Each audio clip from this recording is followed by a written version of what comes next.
In today's fast-paced design environment, efficiency isn't just a luxury, it's a necessity. Whether you're managing large assemblies or refining intricate subsystems, selective loading in SOLIDWORKS Design empowers engineers to work smarter, not harder. Working with large assemblies can be challenging. The only way to have the total context of your design is to open all the parts you don't need in order to work on just the parts you do need. But what if you could start in a lightweight browser application and choose only what you wanted to work on? With selective loading, you can graphically select only the parts and subassemblies you need to work on, completely independent of the underlying CAD structure, and save the selection as a filtered view. In SOLIDWORKS Design, instead of waiting for every component, mate, and reference to load, you can surgically open just the parts you selected and begin designing right away. This reduces open times and allows you to start designing faster with a lean and responsive workflow.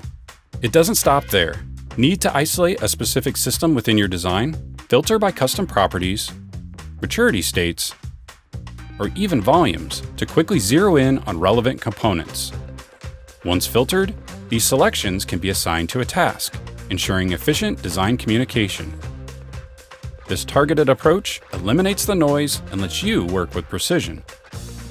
Finally, selective loading supports the creation of filters that can represent different variations of your design and can be saved, reused, and even released as part of your design documentation.